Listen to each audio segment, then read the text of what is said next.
when I was little on Sunday, I usually tried not to wake up until 1 o'clock so I could just watch the game. It was kind of, I'm in there faking sleep, trying to make sure I can hold a little bit longer so it's 1 o'clock so I can just watch football all day. So it's all a dream. It's something that I thought about since I was 5, 6 years old.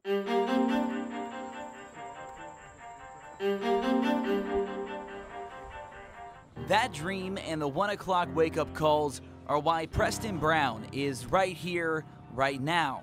Number 52, living out his dream with his hometown team, just miles away from the field where it all began when he was just 7 years old in College Hill. It was his second year, and that was the first year he moved to running back. Hey, come on, baby, play hard, play hard!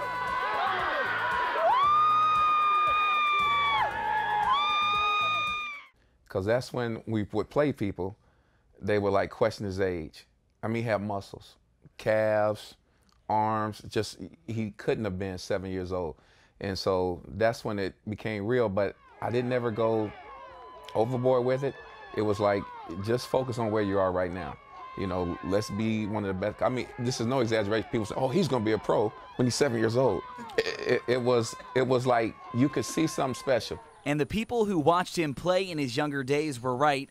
Preston would become a pro, but he wouldn't do it alone. Preston's father, Mike, a high school football coach, marrying his high school sweetheart, Patrice, and together, their love for the game and love for their son would one day guide Preston to the NFL. I mean, he was somebody I always wanted to be alike, so I knew football was a way I could be around him some more because he was always watching his high school tape or going to practice or going to games, so I would always try to be there, just spend a little bit more time with my dad. He would always watch film with me. When I'm breaking down film, he was there, and he learned a lot that way.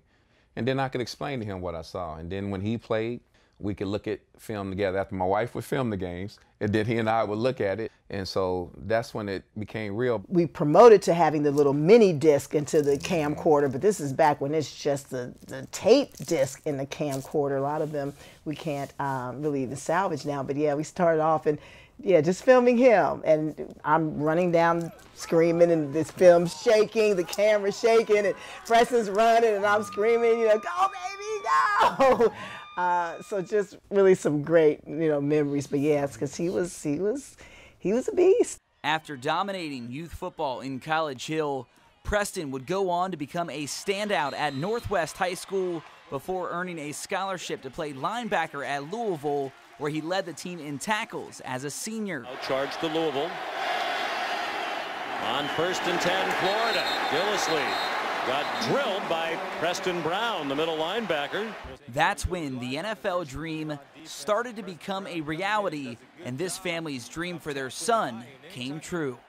I think two days actually made it worth it running down that field, and that was the draft day when, you know, he gets that phone call. It's like everybody dreams of that call. Some people don't get that call. I mean, there's, as we know, a whole lot of very successful undrafted free agents in the league, but getting that call was really, really special. And then I must say that what topped that was the smile on his face when he knew he was going to become a Bengal. LB's on 3, LB's on 3, 1, 2, 3, LB! Buffalo, you're about to be some burgers, baby! Grinding it down! It's all over! Woo! Hooday, baby! Nothing compared. Not even, you know, draft night, you know, that didn't compare. The smile on his face, that's what makes it all.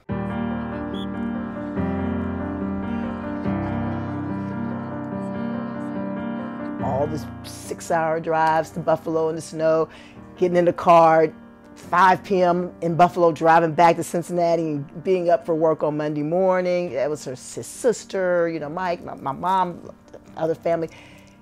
Yeah, it definitely, that smile, because I tell people I'm still a parent, so having him have what he wants is nothing compared to your children, right? When they have what they want, what they've worked hard for, that smile, like a big kid, that's what made it all worth it. It's the coolest thing. I think the thing that will get me emotional about it, if anything, is the folks that can't see it. You know, like my dad. I wish he could be there to see that. You know, so it's just things like that. Just the people that watched him grow up and the people that made that drive to Buffalo and was supportive for them to, you know, better go 25 minutes now and sit there and watch it and be home in time to watch the 4 o'clock game instead of 11 o'clock at night like we normally do. I mean, it's something to look forward to. It's like, because we can share it with more people, this whole experience, because it only lasts so long and you really need to enjoy it while you have it.